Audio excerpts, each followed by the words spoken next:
අයිබෝන් කල් පිගන්නවා ඔගොල්ලෝ හැමෝම ටෙක්සරගේ YouTube channel එකට. ඉතින් මේ PHP for beginners lesson series එකේ 7 වෙනි වීඩියෝ එක. ඉතින් අපි කලින් වීඩියෝ එකේදී කතා කරා කලින් වීඩියෝස් දෙකේදී අපි කතා කරේ variables ගැන, PHP variable ගැන, කොහොමද මේක variable එකක් හදන්නේ සහ variable එක වැඩ කරන්නේ කොහොමද කියන දේ ගැන අපි කතා කරා. ඉතින් ඒ වීඩියෝස් දෙක බැලුවේ නැත්නම් අනිවාර්යෙන්ම ගිහින් බලන්න මේ වීඩියෝ මෙතනින් පෝස්ට් කරලා ඒ වීඩියෝස් දෙක බලන්න. මොකද ඒ තරම්ම වැදගත් කලින් වීඩියෝස් දෙක. ඊට පස්සේ ඇවිල්ලා මේක බලන්න. හරි. ඉතින් අද කතා කරන්නේ data types ගැන, PHP data type. ඉතින් මොකක්ද මේ data type එක කියන්නේ? කියන දේ ගැන ප්‍රශ්නයක් තියෙනවා ඔයගොල්ලන්ට. සමහර විට programming ඉගෙන ගත්ත කෙනෙක්ට මේ data type එක කියන්නේ මොකක්ද කියන දේ ගැන හොඳ අයිඩියාවක් ඇති අනිවාර්යයෙන්ම. සමහරට කියන්නේ මේක data type ගැන අහලා නැති කෙනෙක් ඉන්න පුළුවන් මේ වීඩියෝස් බලන. ප්‍රශ්න නැහැ, මම මුලින්ම කියලා දෙන්න. මෙන්න මේ data type එක කියන්නේ සරලවම variable එකක් ඇතුලේ තත්ත්වයක් පවතින්න පුළුවන් ආකාරවලට අපි කියනවා data types කියලා. ඉතින් data එකක් පවතින්න පුළුවන් ආකාර විදි කීපයක්ම තියෙනවා programming වල සහ මේ PHP වල. අපි එහෙනම් එකකින් එක කතා කරමු මොනවද මේ PHP වල තියෙන data types කියලා. ඉතින් මම ID එක open කරගන්නම්.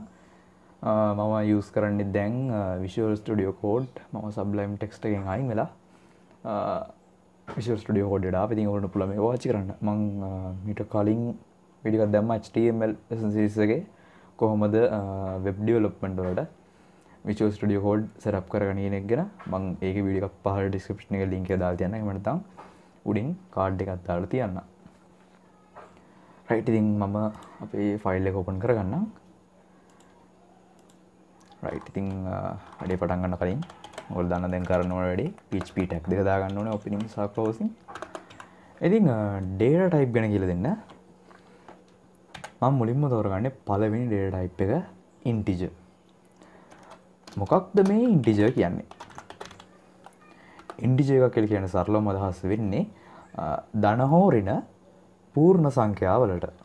ධන හෝ ඍණ පූර්ණ සංඛ්‍යා. එතකොට මේකේ අර දශම ගණන් තියෙන විදිහක් නැහැ. තියෙන පුළුවන් පූර්ණ සංඛ්‍යාව විතරයි. උදාහරණයක් විදිහට මම දැන් මෙතන වා කියලා variable එකක් හදාගන්නම්. වා 1 කියලා හදාගන්නම්. මේකට මම assign කරනවා 52 කියලා සංඛ්‍යාවක්. ඉතින් මේක integer එකක්. මේ 52 කියන්නේ integer එකක්. දැන් ඔයාලට පේනවා මෙතන දශම සංඛ්‍යාවක් මොකුත් නැහැ. ධන සංඛ්‍යාවක්, දශම සංඛ්‍යාවක් නැති. එහෙනම් මේක අනිවාර්යයෙන්ම integer එකක්. අපි මේක ඕනනම් output කරලා බලමු. echo වා 1. හරි. ඉතින් මම දැන් මේක run කරන්න. මම browser එක ගිහිල්ලා මේ local host එක මම දැන් activate කරලා තියෙන්නේ. මම හිතන්නේ local මම මෙතන port එක මගේ වැඩකට මම මාරු කරා. ඉතින් ඒක එච්චර ගණන් ගන්න එපා. ඔයගොල්ලෝ සාමාන්‍ය විදිහට localhost/project folder එක යදලා file එක කියලා නම දෙන්න. මම මෙතන දැන් මේ port එක මාරු කරපින්දා localhost 81 කියලා දාන්නේ. ඉතින් ඒක ඕගොල්ලන්ට දාන්න නැහැ. localhost අර කලින් වීඩියෝස් වල කරා වගේම තමයි ඕගොල්ලෝ මෙතන link එක දෙන්න ඕනේ. localhost මම folder එක දාලා තියෙන්නේ YouTube කියන folder එකේ /index.php. ඉතින් ඔයාලට පේනවා මට output එක විදිහට 52 කියලා එනවා. ඉතින් මුකුත් වෙනස් විශේෂ දේවල් වෙන්නේ නැහැ. ඉතින් ඊළඟට අපි කතා කරන දෙවනි data type එක තමයි float කියන data type එක. ඉතින් මම මේ comment දාන විදිහ මම හිතන්නේ සමහර විට කලින් කතා කරන්නේ නැති මට මතක නැහැ කතා කරන්නේ නැද්ද කියලා. කතා කරලා තිබ්බොත් මම අනිවාර්යයෙන්ම මේක කරන විදිහත් කියලා දෙන්නම්. හරි. දැන් කතා කරමු float ගැන. float එක කියන්නේ සම්පූර්ණයෙන්ම මේ integer වල අනිත් පැත්ත.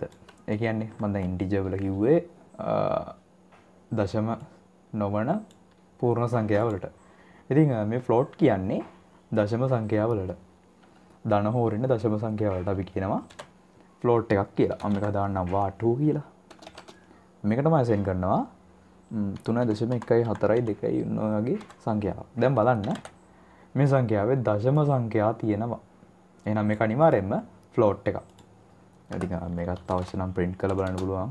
කිසි ප්‍රශ්නයක් නැහැ. වාටු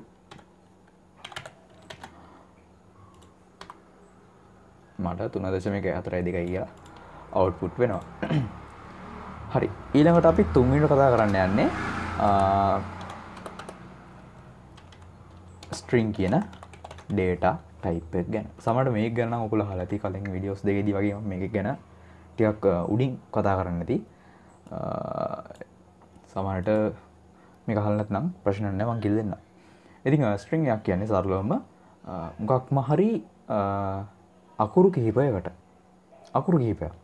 උදාහරණයක් විදිහට මම දැන් variable එකක් හදාගන්න තව va3 කියලා. මේකට මම assign කරනවා මෙන්න මෙහෙම එකක්. හොඳට බලන්න මම මේ කරන විදිය.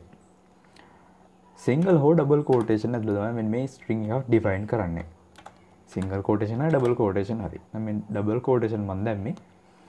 මෙතන මම දානවා channel එකේ නම. sorry.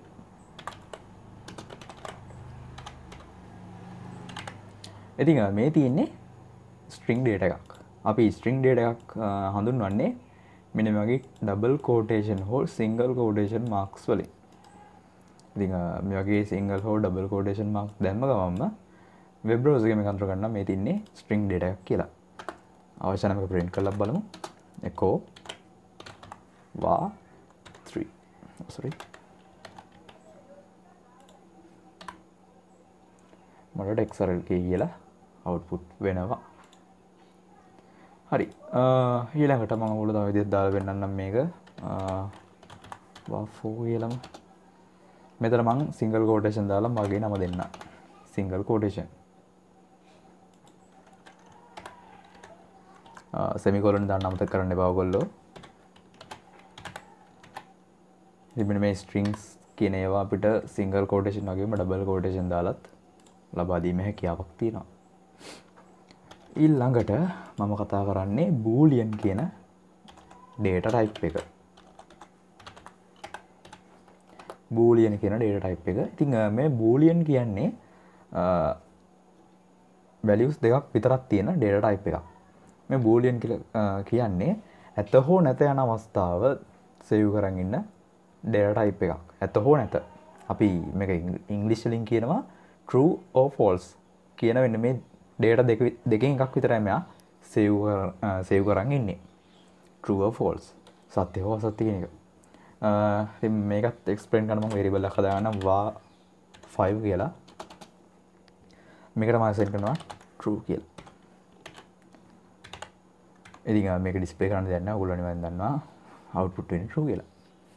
ඉතින් මේක අනිත් පැත්තත් ඔයගොල්ලන්ට දෙන්න පුළුවන් va6 false. සමහරට Python ඉගෙනගෙන තියෙන කෙනෙක් මෙන්න මේ false මේ විදිහට නැතුව මෙන්න මේ විදිහට දෙන්න පුළුවන්. ඉතින් ඒක වැරදි. simple f තමයි දෙන්න ඕන. මෙන්න මේ විදිහට true false. ඊළඟට මම කතා කරන්නේ array කියන data type එක. ඉතින් array එකක් කියන්නේ variables වලම ඊළඟ upgrade එක කියලා කියන්න පුළුවන් ප්‍රශ්න නැහැ. අපි variable වල අපි කතා කරා variable එකකට තියන්න පුළුවන් එක data එකක් විතරයි. එක අවස්ථාවකදී එක data එකක් විතරයි. හැබැයි මෙන්න මේ array එකක් ඇතුලේ data කිහිපයක් එකපාර save කරලා තියාගන්න පුළුවන්. ඉතින් උදාහරණයක් විදිහට මම දැන් මේ variable array එකක් හදලා පෙන්නන්නම්. දැනට මෙහෙම මත තියාගන්න. මම මේක මීට පස්සේ ඉස්සරහ වීඩියෝස් වලදී වැඩේ කියලා දෙන්න. කොහොමද හරියට මේක වෙන්නේ කියලා. දැනට මම va6 නෙවෙයි 7 කියලා variable එකක් හදාන්න. මේකට ඔයගොල්ලෝ කැමති නම් දෙන්න පුළුවන් variable එකට. ඊට පස්සේ array කියලා දෙන්න ඕනේ keyword එකක්. keyword කියන්නේ මේක function එකක් වගේ හරියට ක්‍රියා කරන්නේ.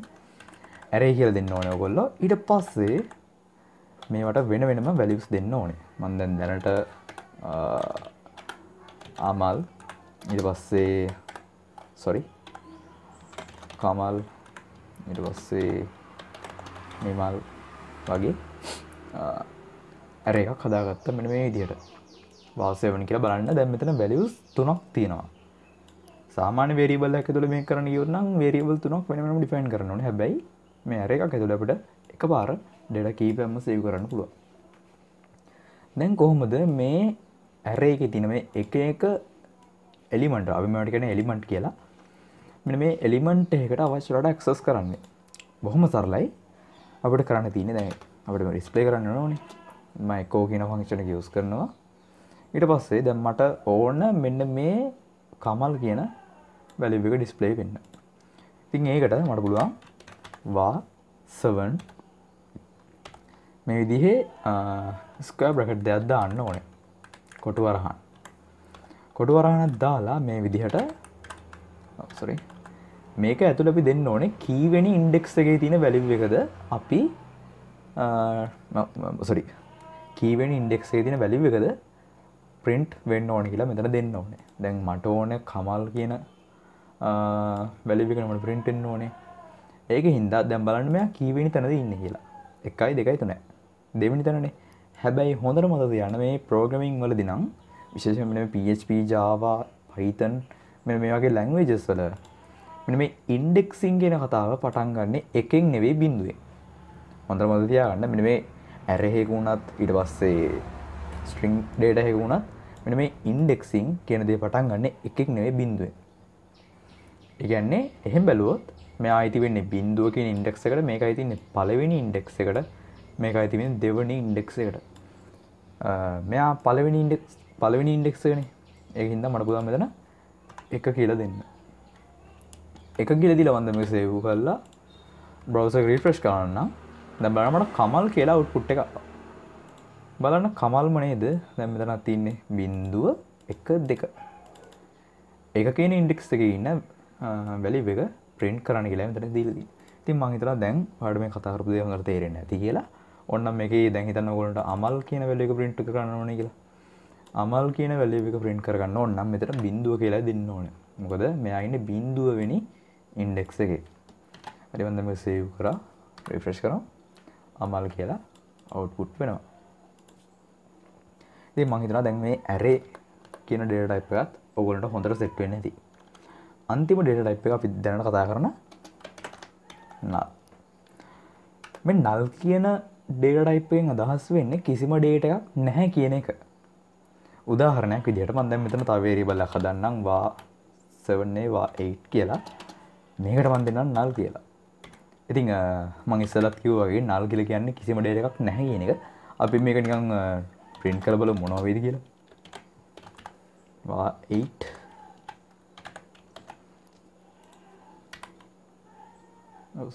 මට save කරන්න බැරුණා මේක. මට කිසිම data එකක් output වෙන්නේ නැහැ. මීට කලින් තිබ්බ value එක තමයි print වෙන්නේ. මෙන්න මෙයා. ඔන්නම් දැන් මම මෙයත් comment කරලා දාන්න.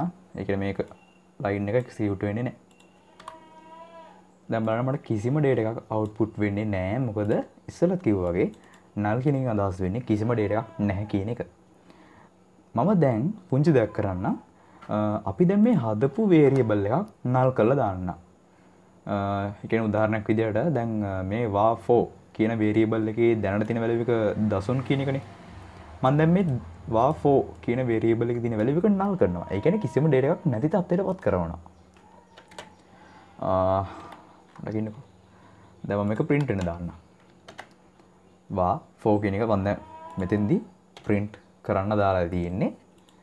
එතකොට දැන් මෙතන නම් print වෙන්න ඕනේ. හැබැයි මම පහලින් තව දෙයක් කරනවා. var4 කියන එක null කරන්න කියලා මෙතනින් දෙනවා. මම දැන් මෙතනින් ආයෙ print කරන්න කියනවා var4 වල value එක. හොඳට බලන්න දැන් මට එන්න පුළුවන් values දෙකක් විතරයි. එකක් විතරයි. මෙන්න මේ var4 වල මෙන්න මෙතනින් define කරපු දසුන් කියන එක විතරයි මට එන්න පුළුවන්. මෙතනින් output එකක් එන්න බෑ. දැන් මම මෙතනත් output values දෙකක් දාලා දෙනවා. values දෙකක් output වෙන්න දාලා දෙනවා. හැබැයි මට print වෙන්න පුළුවන් එක value එකක් විතරයි. බලමු ඒක. බලන්න එක value එකක් විතර අර කිව්වත් වගේ print උනේ දසුන් කියන එක විතරයි. මම දැන් මෙන්න මේ line එකත් comment කරලා දාන්නම්. දැන් කිසිම data එකක් print වෙන්න බෑ. හරි ඉතින් ඔයා දකින්න ඇති කිසිම data එකක් මට මෙතන print උන්නේ නැහැ. ඒ කියන්නේ මම හිතනවා දැන් මේ null කියන එකෙන් වෙන වැඩේ ඔයගොල්ලෝ හොඳටම තේරෙන්නේ නැති. null කියන එකෙන් වෙන්නේ මොකක් හරි variable එකක තියෙන value එකක් ඉවත් කළා. ඒ කියන්නේ ඒ variable එකේ කිසිම data එකක් නැති තත්ත්වයට පත් කරනවා. ඒතර null වලින් අදහස් කරන්නේ කිසිම data එකක් නැහැ කියන අර්ථය. හරි. ඉතින් තවත් data types දෙකක් තියෙනවා. හැබැයි මම මේක මේ වීඩියෝ එකේදී කතා කරන්නේ නැහැ. ඊළඟ data type එක තමයි object. ඊට පස්සේ අනිත් එක තමයි resource. resource. අකුරු හරියට දන්නේ නැහැ. SC. object සහ resource කියන එක මෙන්න මේ resource කියන නම් පොඩ්ඩක් advance. හැබැයි මම මේ දෙකම දැනට කතා කරන්නේ නැහැ. මම ඉස්සරහා වීඩියෝස් වලදී මේ දෙන්නක නෑ කතා කරන්න. ඉතින් දැනට ඔයගොල්ලෝගේ දැනුමට මේ ටික ප්‍රමාණවත් හොඳටම. ඉතින් මෙයත් එක්ක ගොඩක් try කරලා බලන්න මේ codes ලියලා අමාරු වෙන්නේ නැහැ. ඉතින් මම හිතනවා අද කතා කරපු දේවල් ඔයගොල්ලන්ට හොඳට තේරෙන්නේ නැති කියලා. ඉතින් අමාරු දෙයක් තියෙනවා නම් අනිවාර්යෙන් පහලින් comment එකක් දාන්න. මම අනිවාර්යෙන් reply කරන්නම්, අඩු දව කරන්නම්. ඉතින් වීඩියෝ හොඳයි නම් අනිවාර්යෙන් like එකක් දාන්න අමතක කරන්න එපා. ඔයගොල්ලෝගේ යාළුවන්ටත් මේ වීඩියෝස් ගැන share කරන්න. අමතක නොකර අපේ GitHub account එකත් follow කරන්න අමතක කරන්න එපා. මම හැම දෙයකම links පහළ description එකේ දාලා තියන්නම්. අපේ web එකටත් ඇවිල්ලා බලන්න. එහෙනම් අපි ඊළඟ වීඩියෝ එකෙන් ඉක්මනට හම්බෙමු.